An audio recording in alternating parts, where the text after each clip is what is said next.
Hello and welcome to our special coverage of the Russian invasion of Ukraine. I'm Ladi Akiriduluale. The headlines.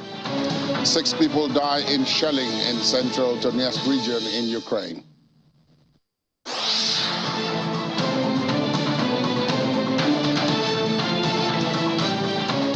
U.S. Secretary of State Antony Blinken says the United States neither encourages nor enables Ukraine to strike inside Russia.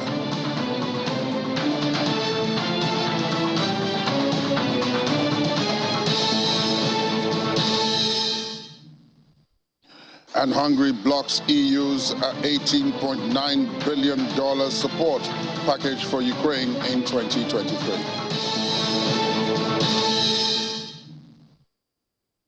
Firefighters in central Donetsk were putting out a blaze in Krynyak, which is an indoor market, hit during the latest shelling of the city overnight. The city mayor, Alexander Kulemzin, says 6 civilians have been killed as Donetsk came under rocket and artillery fire. According to the Russia-installed officials, several targets have been hit and damaged in downtown Donetsk, including residential houses, an indoor market, shopping mall, youth center, Orthodox cathedral, as well as other facilities. Local authorities say among those killed was a deputy of the self-proclaimed and incorporated in Russia Donetsk People's Republic Parliament, Maria Perikova. And U.S. Defense Secretary Lloyd Austin says the United States is not stopping Ukraine from developing its own capabilities to carry out long-range strikes. General Austin, joined by Australian officials and Secretary of State Antony Blinken, said the United States had spent well over $19 billion in providing security assistance to Ukraine and asked partners to join in procuring further military aid for the country. Strike upon strike coming from Russia and now trying to take out the civilian infrastructure that is allowing people to have heat, to have water, to have electricity, what we've called weaponizing winter. That is the daily and nightly reality in Ukraine. We have neither encouraged nor enabled the Ukrainians to strike inside of Russia, but the important thing is to understand what Ukrainians are living through every day with the ongoing Russian aggression against their country, and our determination to make sure that they have in their hands, along with many other partners around the world, the equipment that they need to defend themselves, to defend their territory, to defend their freedom. China's watching very carefully what's happening in Ukraine, watching very carefully the response of the United States and countries around the world to the Russian aggression. And what they've seen are countries coming together in extraordinary ways to make sure that Ukraine has what it needs to defend itself, to put tremendous pressure on Russia to end its aggression, and as well to make sure that, in the case of NATO, we're strengthening our own capacity to defend ourselves in case that aggression were to spread. It's the U.S. working to prevent Ukraine from developing its own long-range strike capability. The short answer is no. We're absolutely not doing that. As you've seen, we've spent well over $19 billion in providing security assistance to Ukraine.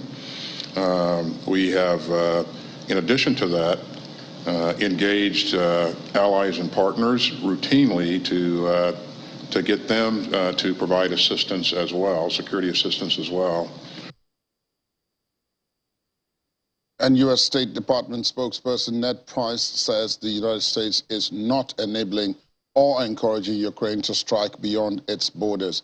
This comes after Ukraine demonstrated an apparent new ability to penetrate hundreds of kilometers into Russian airspace with attacks on air bases. Moscow said the attacks on Monday killed 3 of its servicemen and wounded 4, as well as damaging 2 warplanes. On Tuesday, a 3rd Russian airfield in Kursk, which lies closer to Ukraine, was set ablaze in another drone strike.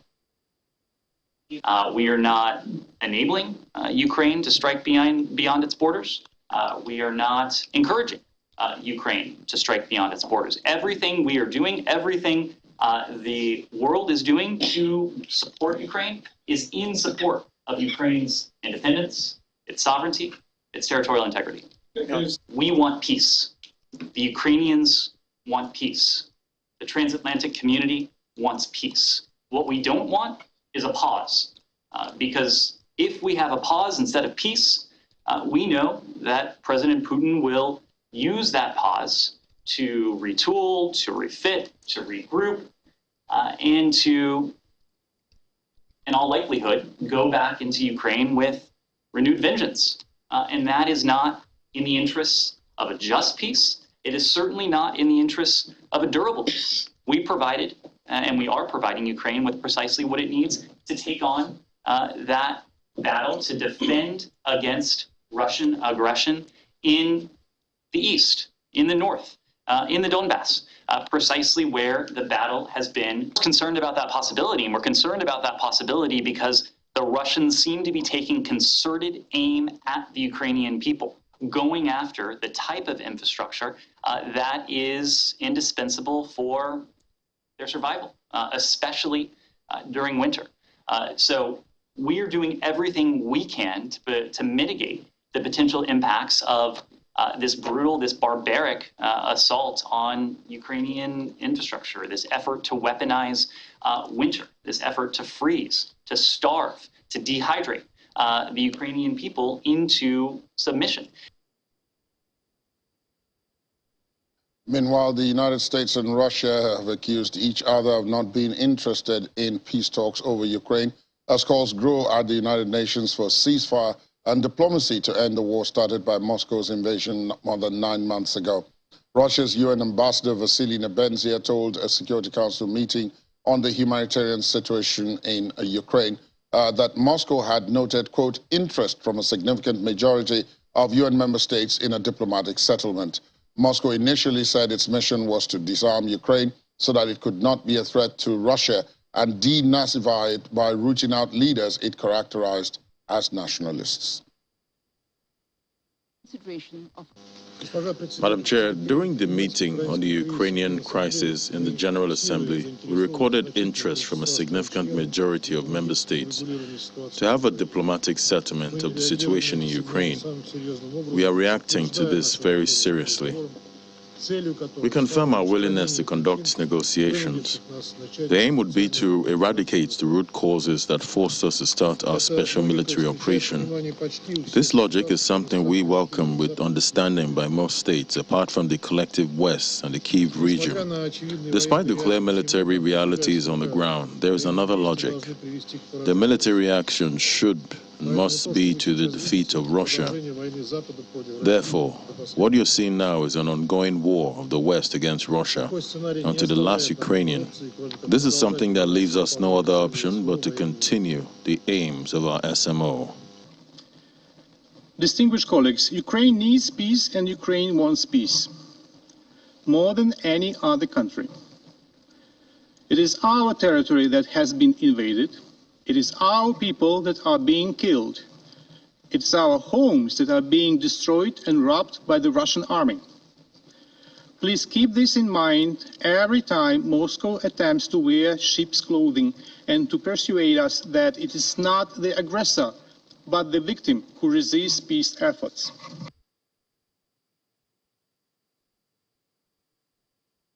Hungary has vetoed an 18 billion euro loan to Ukraine from the European Union as its row with the bloc over undermining democracy rumbled on, and the other 26 member states delayed a decision on releasing billions in aid to Budapest. At an EU economics and finance ministers meeting in Brussels, the Hungarian minister Mihaly Varga confirmed his government's opposition to a loan for Ukraine financed by joint EU borrowing. Budapest has said it would provide bilateral help to Kiev.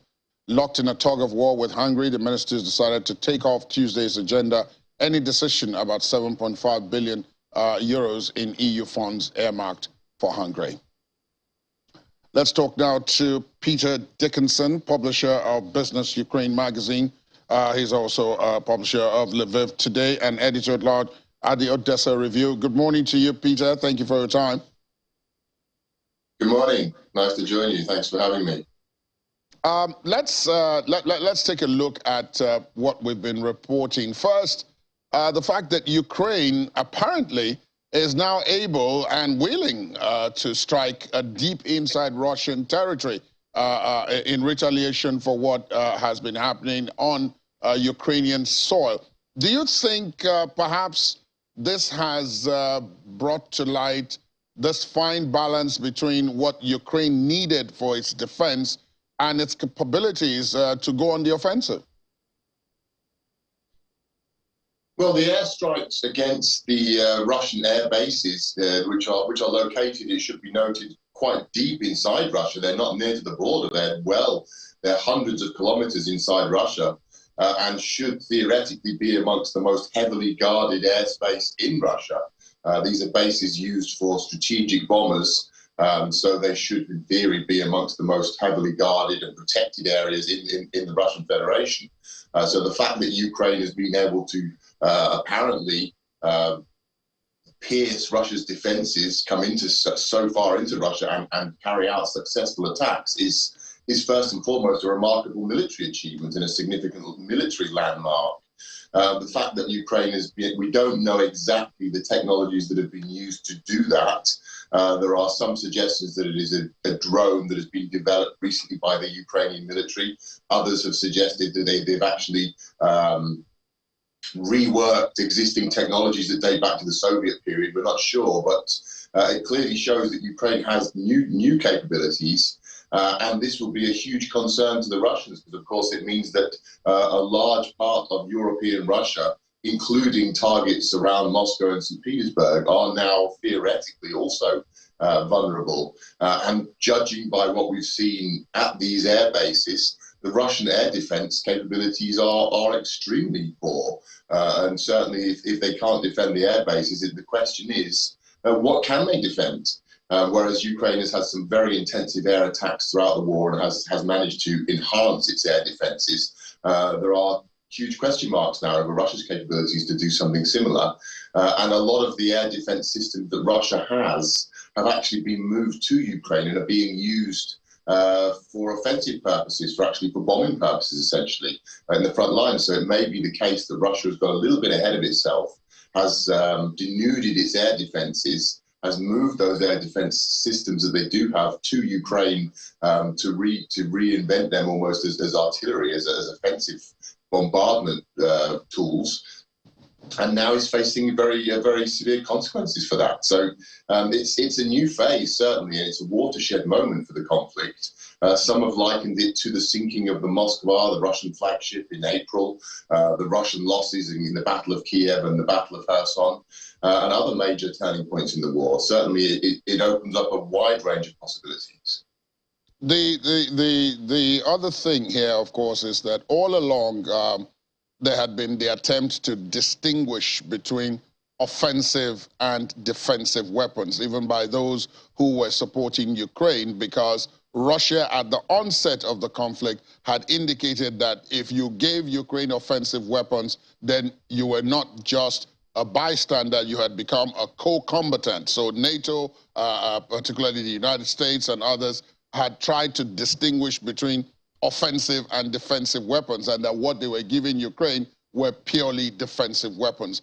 Evidently, that's no longer the case. So is there a situation where Moscow could now possibly consider these other countries, the United States, Britain, Germany, and others who have given Kiev aid, co-combatants, and therefore will it then be a self-fulfilling prophecy that Moscow is in fact at war, not with Ukraine now, but with NATO?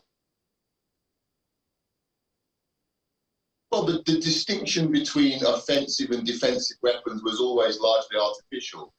Any weapon that could technically shoot across the border could potentially be considered offensive in that context. The argument was essentially about long-range weapons that would allow Ukraine to strike deep inside Russian territory. Now, of course, we have strikes taking place there, but we don't know yet if those weapons were provided by the West. We have learnt in recent days, in fact, that America, while providing the HIMARS missile systems to Ukraine, specifically handicap those systems to prevent them being capable of using longer-range missiles if a third-party country were to provide them. Now, America themselves said we won't provide them, still says they won't provide, and it's become clear in recent days, well, according to reports in the Wall Street Journal, that America actually modified those systems before giving them to Ukraine to make sure that in the event of a third-party country providing longer range missiles, the systems would not be able to fire them. So I don't think it's yet clear cut to say that the West is now providing Ukraine with long range missiles. Certainly Ukraine has long asked for them. There are growing calls to provide them, but I don't think we can yet speak with real clarity about them being provided. But having said all that, again, Russia has openly spoken about being at war with NATO for months, almost since the beginning of the conflict. They've been very aggressive, certainly in the very carefully Kremlin-controlled Russian propaganda sphere. They've been very clear and very specific to depict this as a war with NATO and not a war with Ukraine. That's always been their line. But the idea of Russia attacking NATO countries still remains quite far-fetched. If you look at the war's progress over the last 9 months, the Russian military has performed extremely poorly and has lost most of the major engagements against Ukraine, which is a much smaller, much poorer, and on paper, a much weaker country. So the idea of Russia then saying, okay, we've lost or we're failing in Ukraine, now we're going to take on the largest military alliance in the history of the world, seems absurd, to say the least. Let me bring this to you, because while all these arguments are going on officially and at the diplomatic level, Ukraine is still being shelled with targets on energy infrastructure, and this is winter. From all that I've read, the winter in a place like Ukraine is harsher than in most other parts of Europe. I think yesterday there were reports that it was -5 degrees centigrade in Kiev as people were sheltering in the metro. So what is it like being in Ukraine at this point, having to deal with missile strikes and air raid warnings on one hand, and then a lack of power supply on the other, and heating? Yes, you're quite right. The winter conditions in Ukraine are very severe. It was between -5 and -10 even yesterday. It's snowing as we speak now. I woke up this morning to fresh snowfall. The temperatures are consistently below zero, and frankly will drop as the winter moves on, and we can expect temperatures to go as low as even -15, -20 for periods potentially. So the winter is no joke here. When people talk about Putin weaponizing winter, that's not just an attractive turn of phrase. It is something to be weaponized. It's a very severe winter. Millions of Ukrainians now are living with sporadic access to power, to water, to heating services. So it's a very, very challenging period for Ukrainians, and there will be a human cost. We are looking at potentially a humanitarian catastrophe. At the moment, there's huge efforts underway to prevent the worst of that. So that involves providing makeshift power sources, largely generators, for key points. For example, hospitals, schools, places in communities where people can gather just to simply recharge their phones and get some basic heat. So for many Ukrainians, the coming winter is really a matter of survival. Having said that, the mood is still remarkably high, morale is strong, because I think Ukrainians essentially understand that they really have very little choice. Russia's made very clear that it intends to eradicate Ukraine as a state, to integrate Ukrainians basically as Russians into Russia, and to wipe out the idea of a separate Ukrainian national identity.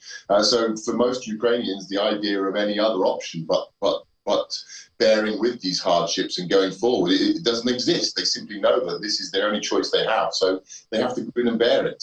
And that, unfortunately, perhaps, but certainly from history, is one of Ukraine's great strengths. They are incredibly resilient. They've been through a lot of tragic and very challenging crises in their history, in their modern history. So they're now pulling on those resources and trying to come together as a nation. But it's going to be a very, very difficult winter.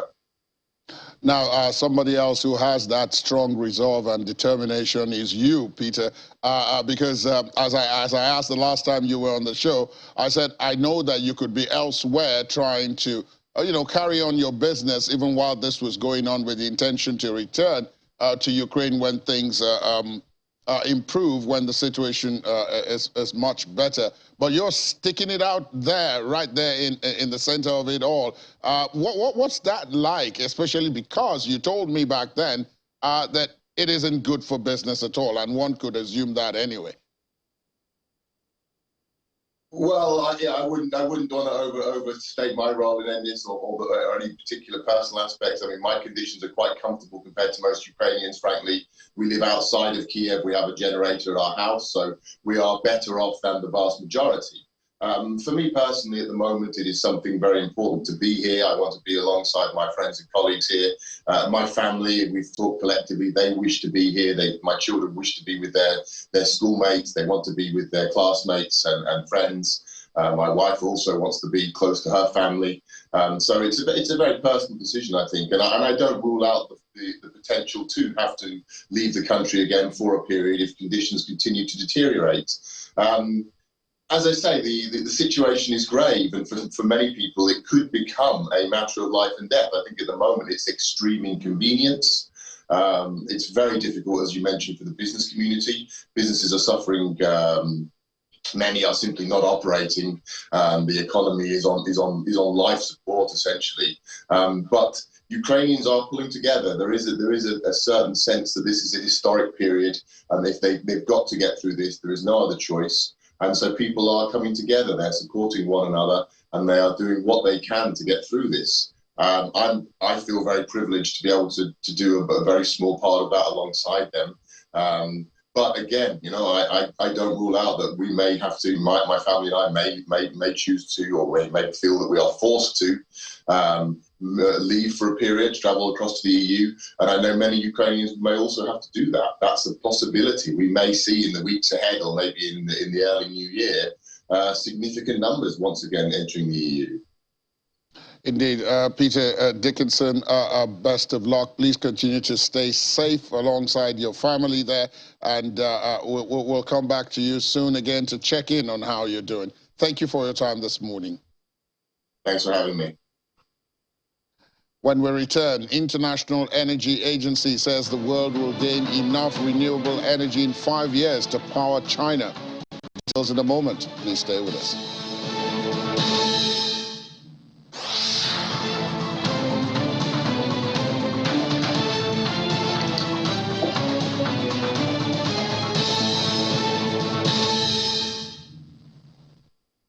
Thanks for staying tuned. Welcome back. Ukraine's military intelligence chief says Russia has enough high-precision missiles to conduct several more big airstrikes on Ukraine before it runs out of stock. Krilo Budanov, head of the Defense Intelligence Agency, says, quote, Russian reserves of high-precision missiles are coming to an end. It's been a while since their stockpiles reached a critical low. Mr. Budanov adds that realistically, they have enough for a few more wide-scale attacks, after which they will go into a total deficit. But Russia's defense ministry says it has deployed mobile coastal defense missile systems on the northern Kuril Island, part of a strategically located chain of islands that stretch between Japan and the Russian Kamchatka Peninsula. Japan lays claim to the Russian-held southern Kuril Islands, which Tokyo calls the Northern Territories, a territorial row that dates back to the end of World War II, when Soviet troops seized them from Japan. The Russian bastion systems, which have missiles with a flight range of up to 500 kilometers, were deployed on the island of Paramoshi. The ministry said that a military camp was set up on Paramoshi with facilities allowing for year-round service, accommodation, recreation, and food for personnel. The ministry also said in a statement that the deployment comes a year after Russia set up the bastion systems on the island of Bakhmut in the central part of Kuril Ridge. And China says most people with COVID will now be able to quarantine at home rather than in state facilities in a major easing of its zero-COVID policy. Those with mild or no symptoms can now stay at home and self-report results. The reforms comes just a week after civil protests against pandemic controls erupted across the country. The country has also scrapped the PCR test requirements for most public venues except hospitals and schools. It's the strongest sign yet that China is moving away from its strict zero-COVID policy and looking to live with the virus, as is the case elsewhere in the world. This comes as the country has seen its biggest wave of infections, more than 30,000 each day. The first 10 K2 tanks and 24 K9 howitzers from South Korea have been officially handed over to Polish soldiers on Tuesday in Gdynia, Poland. This is the first batch of arms from South Korea to be delivered under contracts signed in recent months. The contracts were part of the South Korean biggest ever arms deal, as Poland has been seeking to beef up its military in the face of Russia's invasion of neighboring Ukraine. Poland agreed to buy the K2 tanks, 180 of them, and an unspecified number of howitzers, as well as 48 Fa-50 fighter jets under the deal. The value of the entire deal has not been announced, but South Korean media estimates it to be up to 20 trillion won. The Ukraine invasion, which Russia calls a special military operation, has raised security fears amongst many former Eastern Bloc countries. And in a Russian sports club just outside of Moscow, run by a former Russian Special Forces captain, 70 women and men turned out to train with automatic rifles. Many of them are seeking military skills because of the conflict in neighboring Ukraine. Shadrikov is the founder of the club, dressed in FSB camouflage combats. He's teaching the civilians how to hold and use Kalashnikov AK-47s and AK-103s, how to attack in groups of 2 or 3, how to evacuate wounded colleagues on the fire, and how to detain enemy combatants. For him, he was awarded medals for bravery during his service in Special Forces. The club he founded in 2011 is a way to help unite Russian society against enemies from within and without. Let's talk now to Professor David Awurawo, head of Department of History and Strategic Studies at the University of Lagos. Prof, good morning to you. Thank you for your time. Good morning, Ladi. Nice to be here.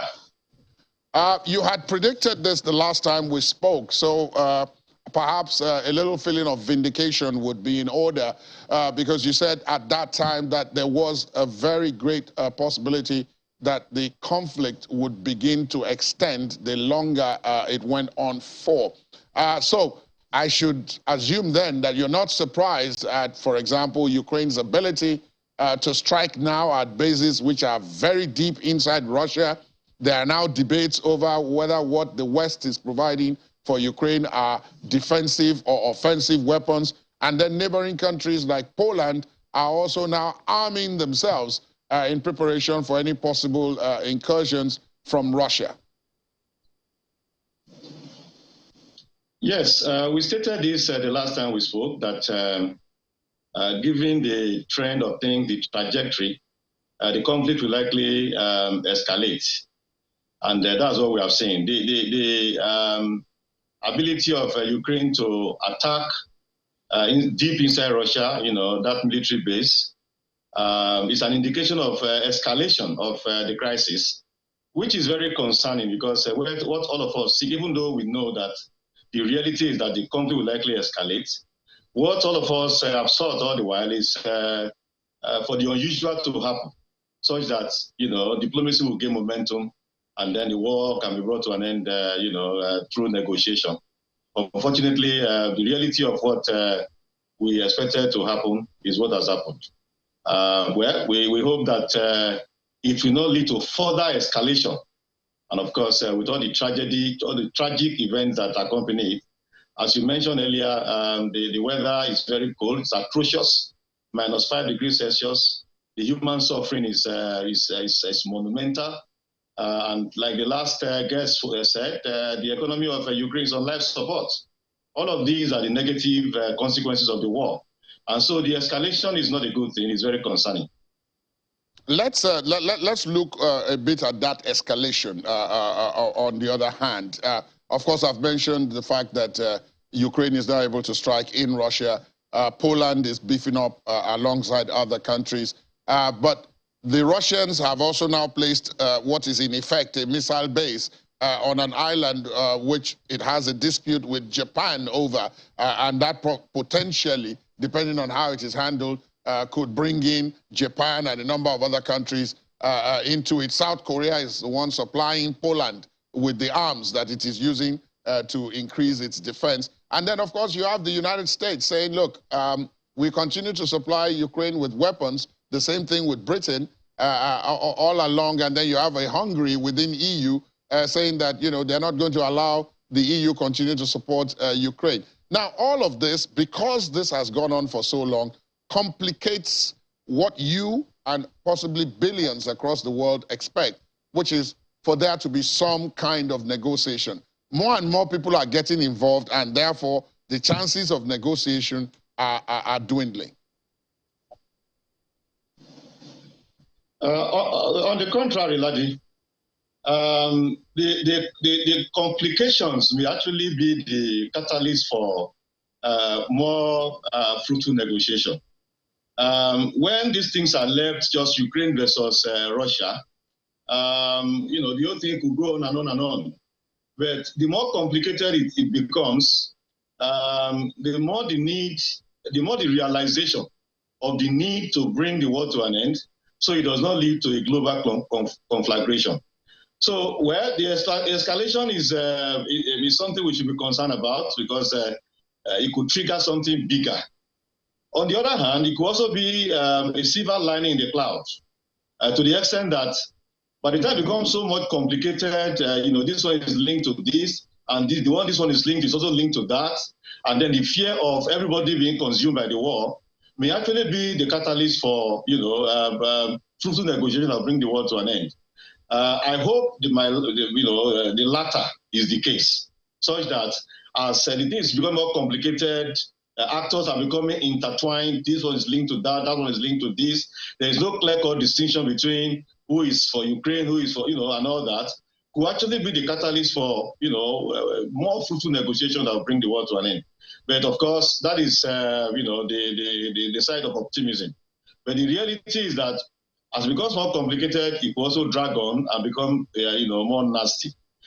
I'm really surprised about Russia's trying to, you know, get involved in some other things outside its conflict with Ukraine. It reminds one of the Barbarossa campaign that Hitler embarked upon in 1942. He had the Battle of Britain, which was already difficult for him to handle, and he went to open up another front in the war, which made the war complicated, you know, for Germany during World War II. I'm surprised that instead of concentrating on just the Ukraine issue and crisis, Russia is going to open up some other, you know, issue in the war, making it more and more complicated and more difficult to handle. But let's see how it works out. I hope my latter position will be the case, such that the complication will create the basis for more engaging discussion that might bring the war to an end. The other thing, of course, is that someone in your position understands realpolitik better than most people around the world, because you studied this, you understand it, and therefore self-interest is usually the first denominator in all of this. Even the countries that are helping, that are supporting Ukraine, also have some kind of a lightened self-interest in the battle. Russia launched its invasion on the basis of some kind of self-interest. And all these other players who are coming in, the Chinese, the Indians, and so on, and may be dragged in nilly-willy, like we're talking about Japan now, and South Korea, and a couple of others, all have self-interest. Yet, all these interests are supposed to be tackled at the United Nations. And resolved, you know, by talking and negotiation, like you pointed out. Yet, there's the very real possibility that while the United Nations is talking, the facts on the ground in terms of geography, men, and material will continue to change and enhance a great deal of suffering. Yes, the United Nations has a whole lot of weaknesses. The League of Nations before it had those weaknesses, and the attempts were made to correct those weaknesses when the UN was established in 1945. You know, revolving around the inability to enforce its decisions. And the structure of the UN itself, you know, which makes it possible for Russia, to a part of the United Nations Security Council, to be part of the group to determine the fate of a war it is a part of. Those are weaknesses of the United Nations, and they have limited the capacity of the organization to be able to act decisively to bring the war to an end. Unfortunately, the UN is not able to do as much as many of us expect. We listened to the United Nations Secretary General the other day saying that, well, the UN is doing its utmost, but we can't do more than we have done and all that. So when we are discussing the United Nations, we should not overrate the organization's ability to intervene and resolve global conflicts. It has its weaknesses, and there are many, which is why in the past 2 decades we have been talking about UN reforms, such that the Security Council is broadened, the veto power holders that is reviewed, and the structure itself is also modified. All of that we have been advocating in the past 2 decades, and not much has been achieved along that line. So when we are talking about conflicts like this that involve a major power, a great power, we should recognize the limitations of the United Nations. But having said that, diplomacy must continue. I mean, that is the only way. It is when diplomacy fails that nations go to war. And virtually all wars are brought to an end also through diplomatic engagement. So despite the weaknesses of the United Nations, discussions must continue. Something will happen at the war front that would encourage and even galvanize some actors to be more amenable to negotiations. And then the UN can come in, seize the initiative, and then the war can be brought to an end. That is how the whole thing goes. But we should not overrate the UN on issues like this, especially when a great power is involved, in the crisis. I can't let you go, but without asking about what we see coming up. From everything you have said, you hope for the best, but you are expecting not necessarily that. You are expecting something a bit more realistic. So would it be safe to say that in spite of the weather, which most people thought would take out the momentum from the conflict, you see a situation where this conflict will probably draw in more and more people, even during this period, as it drags on and on? Yes. The weather will not dampen the resolve of Ukrainians. The fact is that when we analyze wars, we look at the casus belli. I mean, the major cause of war. Some issues are fundamental, some are transient and accidental. As far as the war in Ukraine is concerned, for the Ukrainians, it is perceived as a fundamental issue. It's even seen as existential. That if Ukraine does not fight now to save its sovereignty, then Russia will take it over, and imperialism will be established, and Ukrainians would become like slaves to the Russians. So they see it as existential. So atrocious weather condition and other sufferings like that will not deter Ukrainians. There are other things that will need to happen that would bring both parties to serious negotiation, bring the war to an end. Not this atrocious weather. The weather will come. They will see it as well. If we don't fight, we will die anyway. So the weather condition will not kill all of us. It may kill some. It will not kill all of us. So we will still have more and more that will be determined to continue to fight despite the weather condition. But like I said before, we hope that issues at the war front, the alliances here and there, we see Hungary now standing against the EU's position to, give some support, some sort of support to Ukraine. Things like that might make, both parties here and there to see the fruitlessness of, continuing to fight, and then therefore being more amenable to diplomatic engagement. So that is how it is. The winter will come and go, and the war will likely continue after winter, because that will not be enough to dampen the resolve and determination of Ukrainians to fight for what they consider an existential war. Indeed. Professor David Awurah, thank you so much, as always, for your perspective and your time. We deeply appreciate you. Thanks so very much for having me on the program. And after the break, rescued puppies bring joy to Ukrainian soldiers fighting near Bakhmut. Join us again.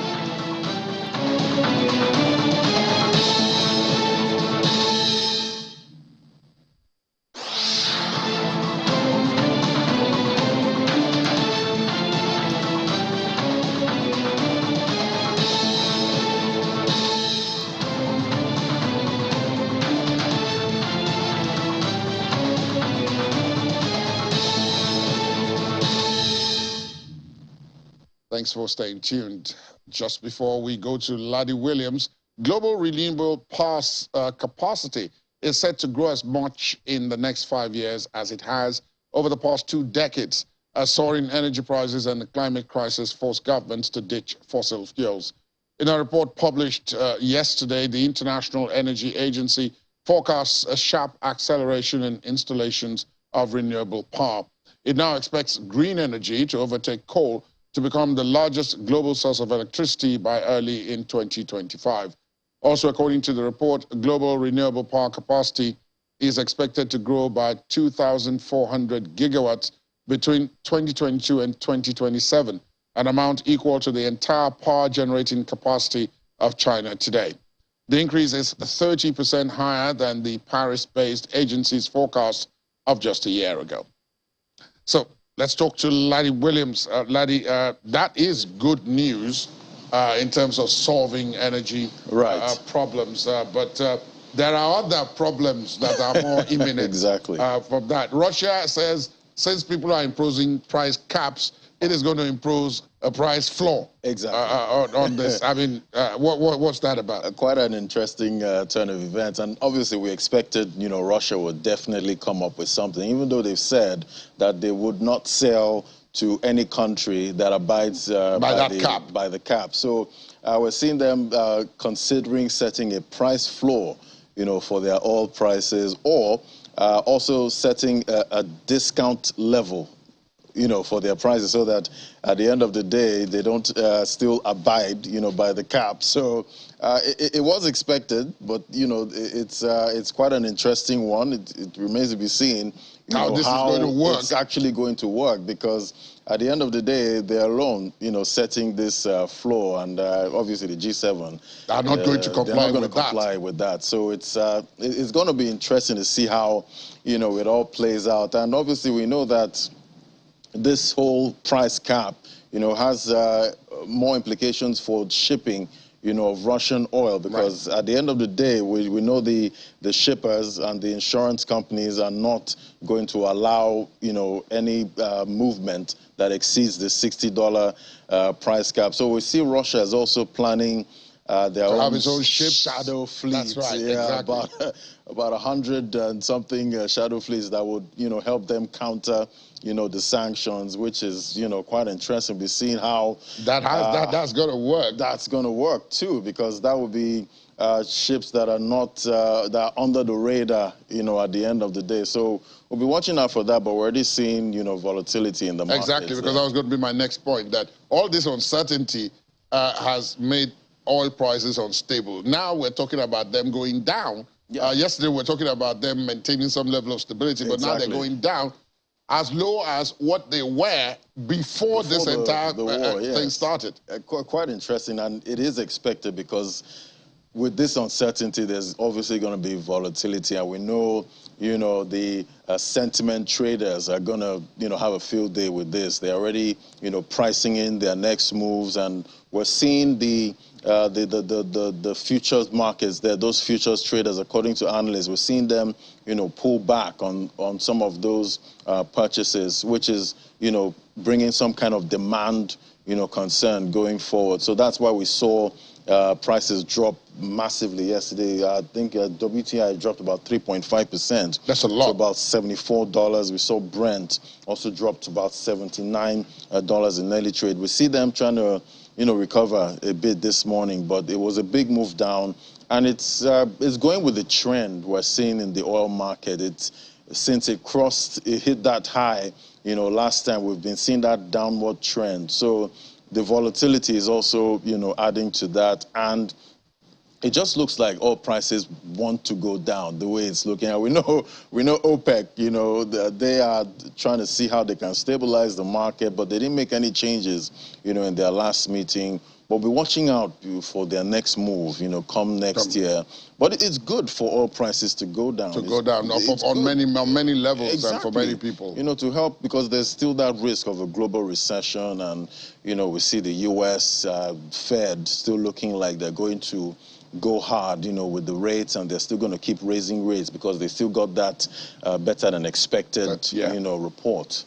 Now, China, I mean, speaking about good news and relating it to oil prices and so, I mean, China is the world's biggest importer of fuel products, and it has had a really bad effect on the prices because it hasn't been demanding as much because of its zero COVID policy. Right. Now that is being restricted, that is being relaxed. Exactly. So that is probably good news for the world economy. It's probably good news, but surprisingly, the markets didn't react positively this morning to that news. We got that breaking news that they were gonna, you don't have to show, you know, a negative test result, yes, to access most places, to be able to move around, you know. So I was expecting the market would jump, you know, on that news, but apparently I looked at the Asian markets and they were all red. You know, they're still dealing with other issues because they got that negative trade data for China. Indeed. So markets are not reacting positively. Maybe they've already priced this in because it was kind of expected.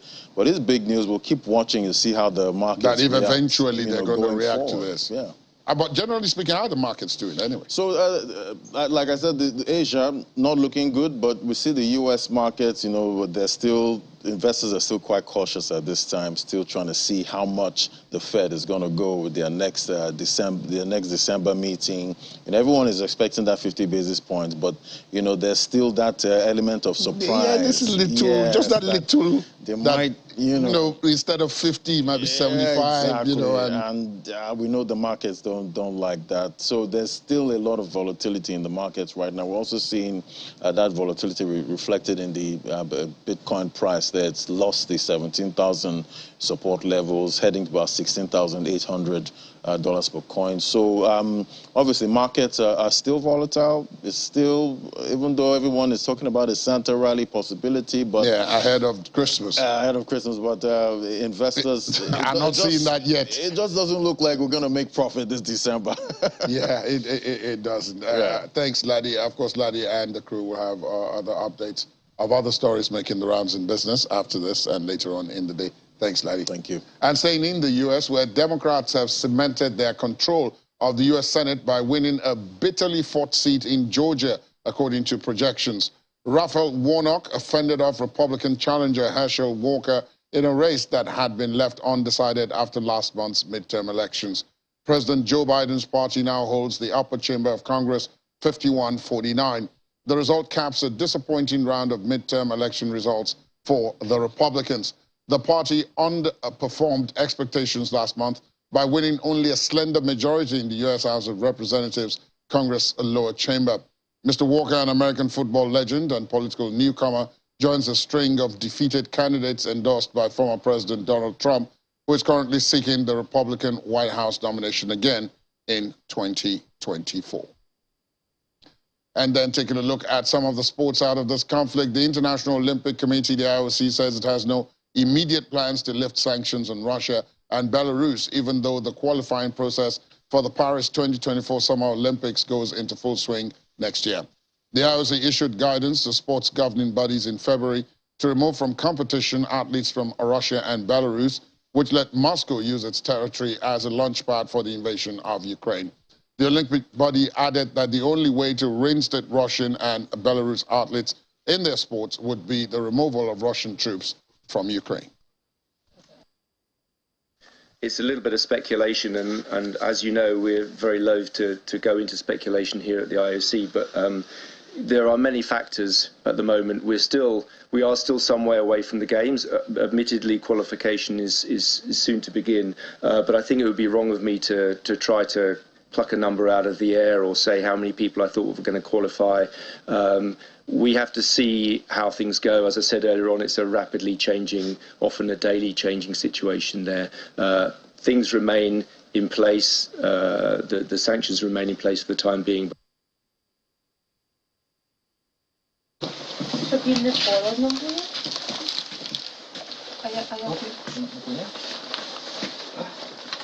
Extremely cute, aren't they?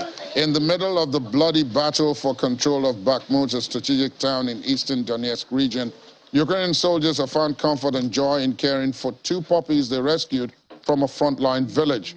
Black and red, two newborns, barely able to stand on their feet, were found recently by Valerie and Oleksel, soldiers of the Territorial Defense Unit operating in the area since September, shortly after it was recaptured by Ukrainian forces. The motherless puppies were barely alive when the soldiers' unit entered the village, abandoned by its residents after their homes were razed to the ground by fighting in what has become one of the longest-running battles in Russia's war on Ukraine. The first few days, Valeria and Oleksel had to use a syringe to feed the puppies. After a few days, Black and Red switched to military rations and now enjoy the staple meal of stewed meat and potatoes. Snippets of joy from time to time from this horrible conflict. That's where we end the program this morning. Thanks for being with us. My name is Ladi Akiri Dawale. Do have yourselves a pleasant day ahead.